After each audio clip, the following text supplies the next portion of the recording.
क्या आपको पता है आप पिछले जन्मों से साधना करते आ रहे हैं और साधना की बहुत ऊंचाई आपने छू ली अपने पिछले जन्मों में। और उसके बाद एक छोटी सी गलती के कारण आप चूक गए। परमात्मा भी मिला, गुरु भी मिला, साधना भी करी, शक्ति भी मिली, समझ भी मिली, बस एक छोटी सी गलती। अब आप कहेंगे गुरुदेव हमें कैसे पता लगेगा कि हम पिछले जन्मों में भी साधना कर रहे थे। यहां मैं 5 संकेत ऐसे बता रहा हूं। ये 5 संकेत उन लोगों के जीवन में घटते हैं जिन लोगों ने पिछले जन्मों में साधना करी होती है। और पिछले जन्मों कह रहा हूं, एक जन्म नहीं कह रहा हूं, जो जन्मों से साधना करता आ रहा है और उसकी यात्रा पूरी नहीं हो पा रही सिर्फ छोटी सी गलती के कारण। तो यहां मैं 5 संकेत ऐसे दे रहा हूं। उन 5 संकेतों को समझने की कोशिश करें। अगर आपको भी कोई ऐसा संकेत मिल रहा है तो आप समझ लें कि आप इस धरती पे समय बर्बाद कर रहे हैं, अपना समय बर्बाद कर रहे हैं। ठीक है। पहला संकेत, इसे अच्छे से समझें। पहला संकेत, सब कुछ होते हुए भी एक खालीपन का एहसास। धन भी है, प्रेम करने वाले भी हैं, रिस्पेक्ट देने वाले भी, हर चीज है, कोई असुविधा नहीं है। मन में ऐसा नहीं है कि ये होना चाहिए, बस मन में खालीपन है। रात को जब हम सोने जाते हैं, जब रात को बैठते हैं या अकेले में एकांत में कभी बैठते हैं, तो एक प्रश्न उठता है, क्या यही सब चाहिए था मुझे? क्या मैं इसीलिए पैदा हुआ? एक आत्मा की भीतर से आवाज आती कि यही चाहिए मेरे को, एक अच्छी नौकरी, अच्छे माँ बाप, अच्छी पत्नी, अच्छा पति, अच्छे बच्चे, यही था बस, यही जीना था। पहला संकेत, अपने आप से क्वेश्चन पैदा होता है। इसी पहले संकेत को समझो। ठीक है। अब हम दूसरे संकेत पे चलते हैं। दूसरा संकेत बड़ा पावरफुल है। दूसरा संकेत क्या है? आप नॉर्मल लाइफ जी रहे हैं। कभी हुआ कोई धार्मिक किताब पढ़ ली, कभी हुआ कुछ और कर लिया, कभी हुआ कुछ और कर लिया, मगर मस्त है आप, मस्त हैं। जिनसे प्रेम करा उनसे प्रेम नहीं मिला, जिनको इज्जत दी उनसे इज्जत नहीं मिली, जिनके लिए मरे वो आपके लिए नहीं मरे, फिर भी ठीक है। मगर अचानक ही आपके जीवन में कोई ऐसा आध्यात्मिक अनुभव घट गया, आपको कुछ ऐसा स्पिरिचुअल एक्सपीरियंस हो गया जिसकी आपने कभी उम्मीद ही नहीं करी थी। आपको कुछ ऐसा घटा जिसकी आपने उम्मीद नहीं करी थी और इसे आप समझ ही नहीं पा रहे, इसे आप समझ नहीं पा रहे, इसकी आपने कोई उम्मीद नहीं करी, इसे आप समझ नहीं पा रहे हैं। मैं अपने शब्दों को बार बार इसलिए बोल रहा हूं ताकि आपके भीतर उतरे और आप समझ पाए कि आपकी यात्रा इस जन्म की नहीं और क्यों आप इतने जन्मों दुख भोग रहे हैं। इसलिए बार बार शब्दों को रिपीट कर रहा हूं। क्या हुआ? स्पिरिचुअल एक्सपीरियंस हुआ और यह एक्सपीरियंस इतना जबरदस्त था कि आपको धार्मिक किताबें पढ़नी पड़ी, ग्रंथ पढ़ने पड़े, यूट्यूब पे वीडियो देखनी पड़ी। फिर कहीं आपको पता लगा यार ये तो वो एक्सपीरियंस है जिसके लोग इतने दिन तक साधना करते हैं, इतनी मेहनत करते हैं, और आपको एकदम अचानक से कुछ हो गया, एकदम से कुछ दिख गया, एकदम से प्रकाश दिख जाना, एकदम से अपना अस्तित्व खत्म हो जाना, एकदम से इतनी ऊर्जा महसूस होना, एकदम से ऐसा हो जाना कि बस एक मस्ती। और इसके लिए कुछ आपने ज्यादा नहीं करा। इसका अर्थ है कि आप पिछले जन्मों से साधना करते आ रहे हैं और आपने एक ऊंचाई छुई है। इस बार बिना कुछ करे ये एक्सपीरियंस आपको हो गया, बिना कुछ करे। तो ये बताता है कि आपके पास गुरु भी होगा, आपकी परमात्मा का आशीर्वाद भी होगा, आप सिर्फ एक गलती से चूक गए। तीसरे एक्सपीरियंस की तरफ चलते हैं। मंदिर, मस्जिद, गुरुद्वारा, चर्च जो भी है, आप जिस भी धर्म से, मैं सभी के लिए बोल रहा हूं, आपको ये अच्छा लगता है, आप सिख हैं, आपको गुरुद्वारा अच्छा लगता है, गुरुवाणी अच्छी लगती है, वहां शब्द होते हैं अच्छा लगता है, कीर्तन होता है अच्छा लगता है। आप हिंदू हैं, कीर्तन होता है आपको अच्छा लगता है, भजन आपको अच्छे लगते हैं, मंदिर आपको अच्छा लगता है, बहुत प्यारा लगता है, आपका मन करता है जाकर बैठूं। आप मुसलमान हैं, मुस्लिम हैं, आपको नमाज अच्छी लगती है, आपको मस्जिद अच्छी लगती है, आपको अजान अच्छी लगती है। इन सबको अच्छा लगने के बाद आपको पाखंड अच्छा नहीं लगता। इन चीजों को लेके, इन चीजों को साथ जोड़ के जो धंधा चल रहा है, जो बिजनेस चल रहा है, जो लोगों को गुमराह करा जा रहा है, वो आपको पसंद नहीं आता।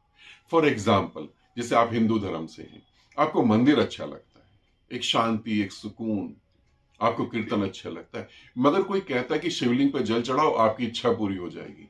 आपको ये नहीं समझ आता ये क्या पागलपन है कि परमात्मा मेरी इच्छा कैसे पूरी करेगा, कि शिव मेरी इच्छा कैसे पूरी करे। आप जिन पे लोग श्रद्धा करते हैं उन्हीं पे आप डाउट और क्वेश्चन करते हैं, आपको वो पसंद नहीं आता।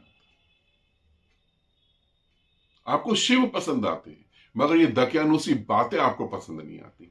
आपको कृष्ण पसंद आते हैं, मगर आप पागलों की तरह लड्डू गोपाल को गोदी में लेके घूमते नहीं रहते। आपको लगता है ये पागलपन है। कृष्ण अच्छे हैं, कृष्ण का व्यक्तित्व अच्छा है, कृष्ण ने जो बोला गीता में वो बड़ा प्यारा है, आप उसको पकड़ने की कोशिश करते हैं, मगर ये पागलपन नहीं। तो आप धार्मिक चीजों को तो पसंद करते हैं, मगर उसके साथ जुड़े पाखंड को पसंद नहीं करते। क्यों नहीं पसंद करते? क्योंकि आप पहले इससे बाहर निकल चुके हैं, इसीलिए आप इसे पसंद नहीं करते। तो तीसरा जो संकेत है वो भी बड़ा पावरफुल है, जो मैंने अभी आपको बताया। 3 संकेत मैंने आपको बताए। अब हम चौथे संकेत की तरफ चलते हैं, उसे भी आप अच्छे से समझ लें।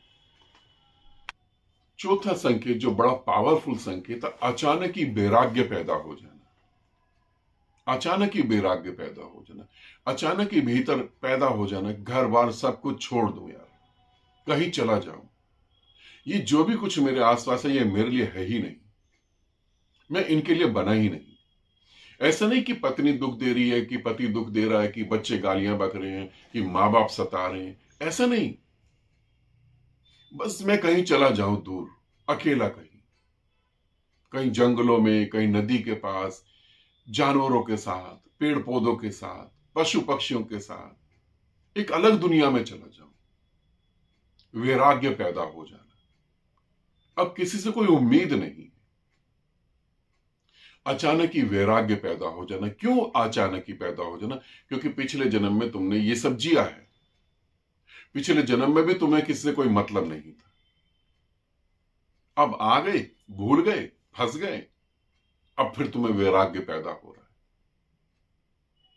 फिर अपने आप को तर्क देते हैं कि मैं कहीं गलत तो नहीं कर रहा, कहीं ये गलत तो नहीं हो रहा। सच में अगर जो तुम कर रहे हो वो सही हो रहा होता तो वैराग्य पैदा ही ना होता। ध्यान रखना, अगर तुम जो कर रहे हो, आज जहां तुम खड़े हो, ये बिल्कुल वाकई में ही सही है, तुम अपनी पत्नी से तृप्त हो, तुम अपने पति से तृप्त हो, तुम अपने माँ बाप से खुश हो, तुम अपने बच्चों से खुश हो, जहां भी हो तुम आनंदित हो, खुश हो, तो वैराग्य पैदा ही नहीं होता। पैदा ही वो क्यों हुआ? तुम्हारे भीतर ये भाव ही क्यों उठा कि सब कुछ छोड़ छाड़ के चला जाओ? नीला आकाश अच्छा लगता है, बारिश अच्छी लगती है, नेचर बड़ा अच्छा लगता है, पहाड़ अच्छे लगते हैं, नदियां अच्छी लगती हैं।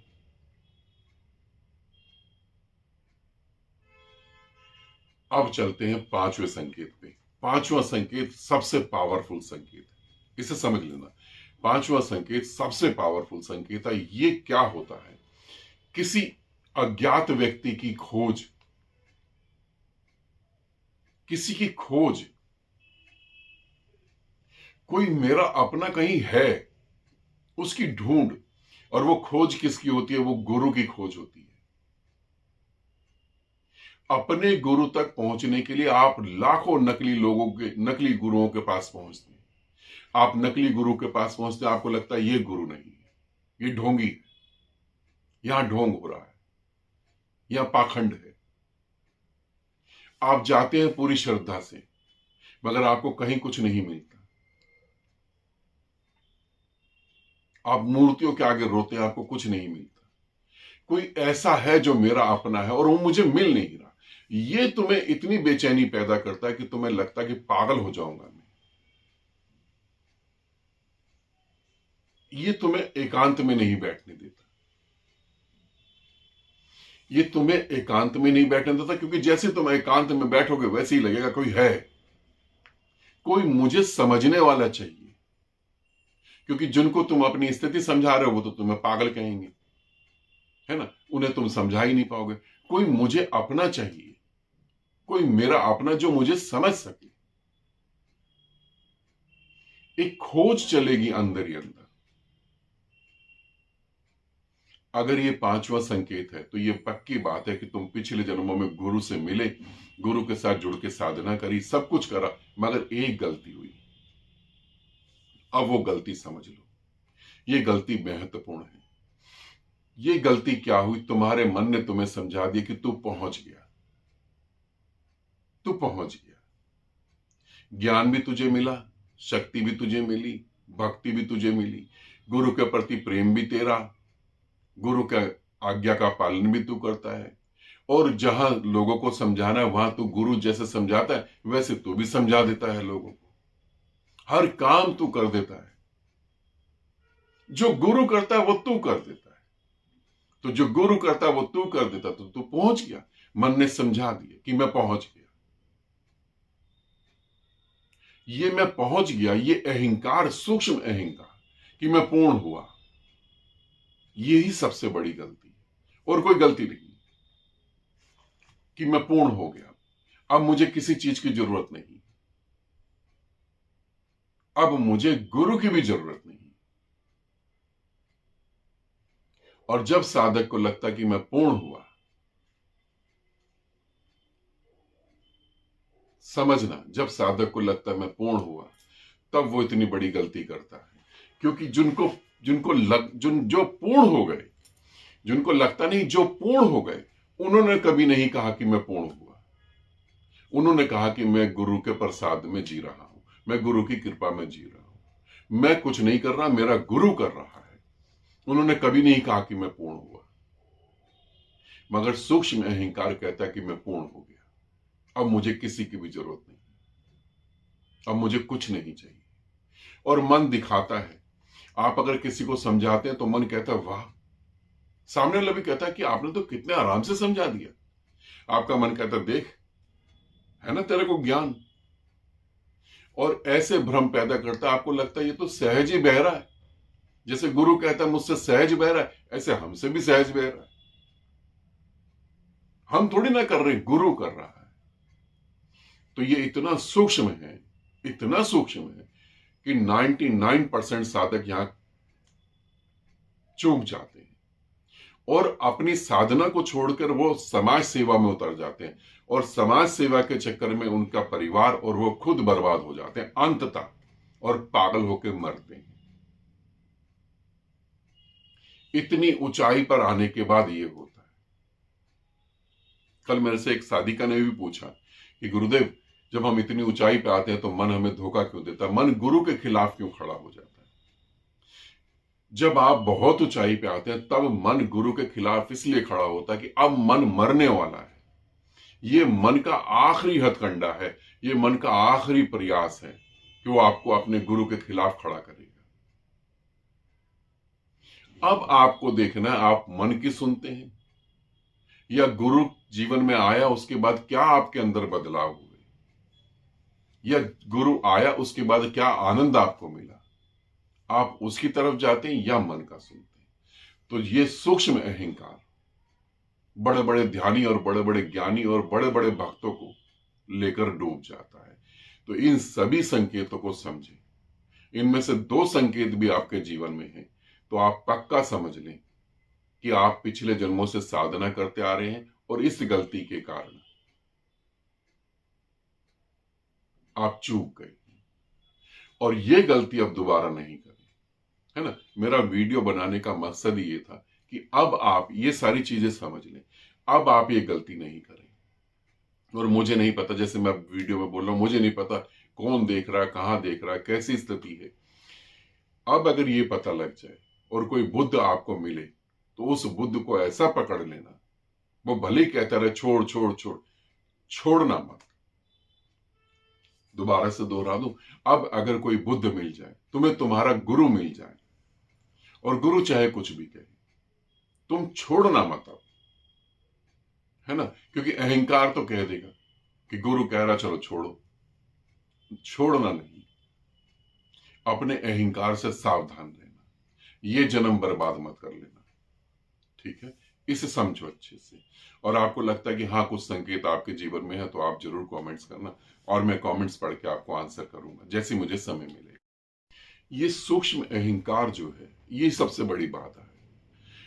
ध्यान रखना, परमात्मा कोई उपलब्धि नहीं है। ऐसा नहीं सोचना कि मुझे परमात्मा मिलेगा तो कोई उपलब्धि मिलेगी, कि नीले आकाश में कोई बैठा और वो आएगा और मुझे गले लगाएगा। ये नहीं समझना। परमात्मा तो ऑलरेडी तुम हो। परमात्मा तुम हो। पूर्णता उपलब्धि क्या है? अहंकार का विसर्जित हो जाना, अहंकार से मुक्त हो जाना। पूर्णता क्या है? क्यों तुम अधूरे रह गए कि मुझे ज्ञान प्राप्त है? मुझे तो वहां होता ही नहीं। मुझे ज्ञान कब प्राप्त होगा? कभी नहीं होगा, लगे रहो लाखों जन्मों। जब तक मैं से मुक्त नहीं होगा तब तक कुछ नहीं होगा। परमात्मा उपलब्धि नहीं, मैं का विसर्जन है, मैं का मिट जाना है, मैं समाप्त हो जाए। इसीलिए मैं कहता हूं कि तुम अगर किसी की पूजा भी करते हो, किसी का पाठ भी करते हो, किसी के नाम का मंत्र भी जपते हो, तो तुम मिटोगे कब? कृष्ण की अगर पूजा कर रहे हो तो तुम कृष्ण कब बनोगे? शिव की अगर पूजा कर रहे हो तो तुम शिव कब बनोगे? पूजा करते करते मर जाओगे। तो इस अंतिम पड़ाव को समझना, अपने को विसर्जित करना, अपने को मिटा देना परमात्मा होना होता है। स्वयं का मिट जाना, तब उसकी घोषणा होती है। जैसे इश्क में कहते हैं ना, इश्क में ये नहीं कि मुझे खुदा मिल गया। रूहानी इश्क में जो सूफी गुरु हैं वो ये नहीं कहते मुझे खुदा मिल गया। वो कहते मैं फना हो गया, मैं मर गया, मैं मिट गया, मैं राख हुआ। अब जो बचा तुम उसे कुछ भी नाम दे दो, मैं नहीं हूं, बस मैं नहीं हूं। बुद्ध को जब ज्ञान प्राप्त हुआ और बच्चों ने पूछा कि तुम्हें क्या मिला, बुद्ध ने कहा कुछ मिला नहीं, कुछ भी नहीं मिला, बस जो था उसका बोध हुआ है। ध्यान रखना, ठीक है। आनंदित रहो, सदा खुश रहो। बहुत बहुत प्रेम आप सभी को।